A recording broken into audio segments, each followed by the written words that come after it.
Hello everyone, स्वागत है इस वीक का हमारे यूट्यूब चैनल में। आज के दिन में गणित कक्षा 10 त्रिकोणमिति के एक ऐसे प्रश्न को हल करने वाले हैं जो यूपी बोर्ड एग्जाम 2026 के लिए बहुत ही ज़्यादा महत्वपूर्ण है। क्योंकि दोस्तों, हम जिस प्रश्न की आज की वीडियो में बात करने वाले हैं, यह प्रश्न यूपी बोर्ड एग्जाम 2023 और 2022 में कुल 4 अंकों में पूछा गया है। आप जाकर इस क्वेश्चन को आप चेक भी कर सकते हैं कि क्या ये वाकई में ये क्वेश्चन पूछा गया है कि नहीं। तो चलिए दोस्तों, बिना किसी लाग लपेट के अब हम इस प्रश्न को बहुत ही आसान तरीके से हल करना स्टार्ट करते हैं। जैसे कि हमारा क्वेश्चन दिया गया, यदि cos थीटा बराबर 4/5 तो sine theta into cos theta plus tan square theta का मान ज्ञात कीजिए। कभी भी आपको अगर cos थीटा साइन थीटा मतलब 6 त्रिकोणमितीय अनुपातों में किसी का भी मान दे दे, मान लीजिए साइन का दे दे, कॉस का दे दे, tan का दे दे, कॉट का दे दे, कोसेक का दे दे, सेक का दे दे, तो आपको क्या करना है, पहले तो आपको ये देखना है कि जो दिया गया है इसमें हमको क्या दिया गया है। जैसे यहाँ पे दिया गया cos थीटा बराबर 4/5, और आप सभी जानते होंगे कि cos थीटा का सूत्र क्या होता है। लाल बटे कक्का से अगर आप cos थीटा निकालें, लाल बटे कक्का से cos थीटा अगर हम प्राप्त करें तो हमें जो क्या मिलेगा, cos थीटा बराबर क्या होता है, आधार बटा कर्ण होता है। क्योंकि ये लंब बटा कर्ण आपका साइन का होता है, आधार बटा कर्ण आपका कॉस का होता है, और ये लंब बटा आधार आपका tan का होता है। ठीक है, तो यहाँ पे इसका मतलब ये हुआ कि जो ये cos थीटा बराबर 4/5 दिया है, और cos थीटा का जो आपका सूत्र होता है a बटा में k मतलब आधार बटा में कर्ण। इसका मतलब ये हुआ कि यहाँ पे आपको लिखना है, यहाँ जो आपका ये जो आधार है ना, आधार यहाँ पे आपका 4 है, लेकिन यहाँ पे आपको 4 नहीं लेना है, यहाँ पे आपको 4k लेना है। ठीक है, ऐसा क्यों 4k क्यों करना है अभी आपको मैं बता रहा हूं।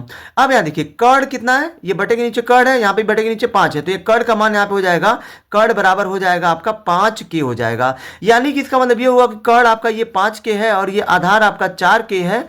और देखिए यहाँ पे हमें यहाँ पे कर्ण पता है और हमें यहाँ पे आधार पता है, लेकिन क्या हमें यहाँ पे लंब पता है, नहीं पता है। तो यहाँ पे आपको लंब पता करना पड़ेगा। ठीक है, क्योंकि त्रिकोणमिति में जो हमारा क्वेश्चन होता है, त्रिकोणमिति समकोण त्रिभुज पे काम करती है। ठीक है, तो समकोण त्रिभुज में यहाँ पे इसका मतलब ये हुआ कि ये आपका कर्ण दे दिया 5k और जो आधार दे दिया है 4k। ठीक है, अब देखिए यहाँ पे कोई भी चीज अगर जो बटे के रूप में दिया हुआ है तो इसका मतलब ये है कि मतलब ये 4/5 है ना, ये जो है पता नहीं क्या रहा होगा, ये जो है आपका 40/50 भी रहा होगा। तभी तो मान लीजिए काट के 10 चौके 40, 10 पचे 50 दिया होगा। मान लीजिए ये जो है आपका 8/10 रहा हो, क्योंकि अगर हम 2 से काटेंगे 2 चौके 8, 2 पचे 10, 4/5 आ जाएगा। मतलब हम ये नहीं कह सकते हैं कि मतलब हाँ ये 4/5 क्या रहा होगा। तो यहाँ पे इसलिए यहाँ पे तब जब ये 4/5 को हमको जब पता ही नहीं है कि हाँ ये रहा क्या होगा, इसलिए हम लोग जो आधार यहाँ पे 4 नहीं मानेंगे, क्योंकि वो 4 नहीं रहा होगा, ये जो कुछ और रहा होगा, इसलिए हमने इसको 4k मान लिया। k का मान यहाँ पे कुछ भी हो सकता है,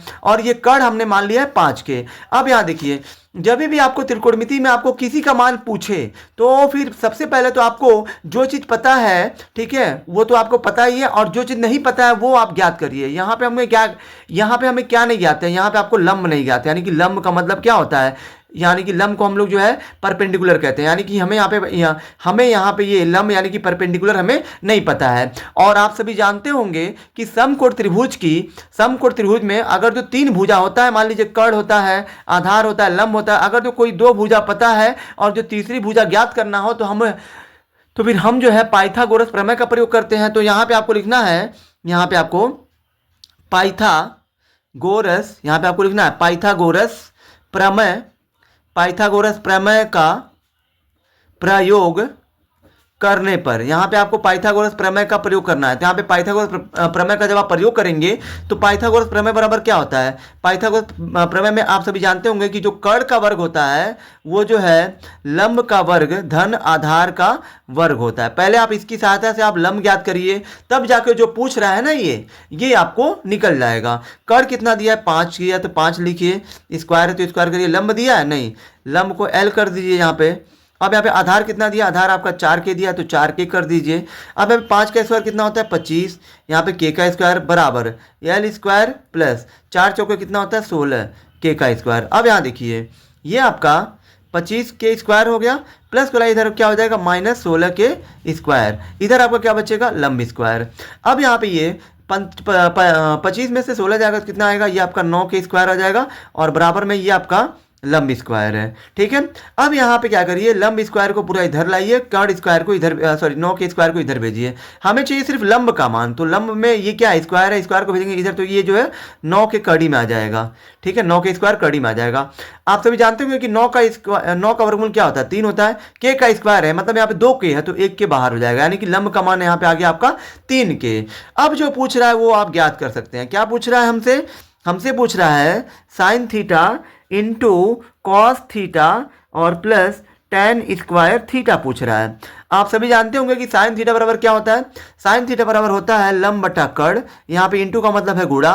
कॉस थीटा बराबर क्या होता है, आधार बटा कर्ण लिखिए, प्लस टेन थीटा बराबर क्या होता है, लंब बटा आधार, यहाँ पे स्क्वायर है तो स्क्वायर कर दीजिए। आपका लंब कितना मिला है, अभी देखिए यहाँ पे लंब 3 मिला है, तो लंब की जगह पे 3 रख दीजिए। कर्ण तो आपको पता ही है 5 के है, और यहाँ पे आधार कितना है, आधार आपको, आधार आप प्रश्न में देख सकते हैं कि 4 के दिया होगा, यहाँ देखिए आधार, यही आपका आधार है 4 के। और यहाँ पे कर्ण कितना है, 5 के है, और प्लस लंब कितना है, तो यहाँ पे लंब आपका, लंब हमें यहाँ पे मिला है लंब बराबर 3 के, तो यहाँ पे 3 के लिखिए, और जो आधार आपका कितना दिया है, 4 के दिया है, और यहाँ पे स्क्वायर है तो स्क्वायर करिए।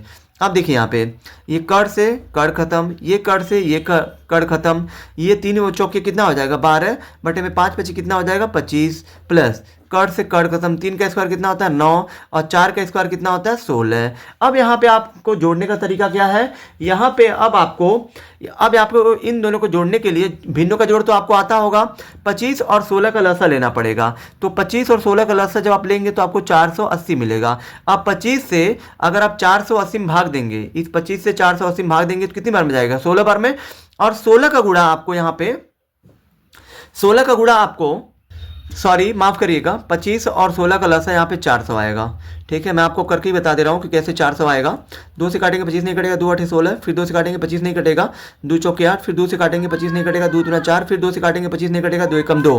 अब यहाँ पे आपको 5 से काटना है, 5 25 25, अब ये एक नहीं, एक तो है, फिर ये 5 से काटेंगे आप तो 1 और 1 आ जाएगा। अब जो इन सबका आप जो गुणा कर दीजिए, 2 दूना 4 दूना 8 दूना 16, 16 पचे 80, और जो 80 पचे 400, तो यहाँ पे आपका 400 मिलेगा। अब 25 से अगर आप 400 में भाग देंगे तो 16 बार में जाएगा, और जो 16 का गुणा आपको कहाँ करना है, अंश में करना है, तो 16 का गुणा अगर आप 12 में करोगे तो ये आपका 192 मिलेगा। फिर प्लस अब यहाँ पे आप 16 से भाग दीजिए किस में, 400 में, तो 16 दूना 32, 16 पचे 80, यानी 25 आएगा, और 25 नवा कितना होता है 225, और यहाँ पे 225 और ये 192 को जोड़िए, 5 2 कितना हो जाएगा 7, अब 9 और 2 कितना हो जाएगा 11, को एक हासिल 1 2 और 1 3 1 4, यानी कि 417 बटे के 4। अब यहाँ पे आप देख सकते हैं कि ये जो 417 है, ये जो 417 है ना, ये 417 और ये 400, ये दोनों किसी भी संख्या से नहीं कटेंगी, इसलिए हमारा यही जो है यहीं पे क्या हो जाएगा, उत्तर हो जाएगा। आई होप कि दोस्तों आप सभी को ये वीडियो बहुत ही ज़्यादा पसंद आई होगी। अगर आप हमारे चैनल पर नए हैं तो हमारे चैनल को लाइक सब्सक्राइब और शेयर जरूर करें,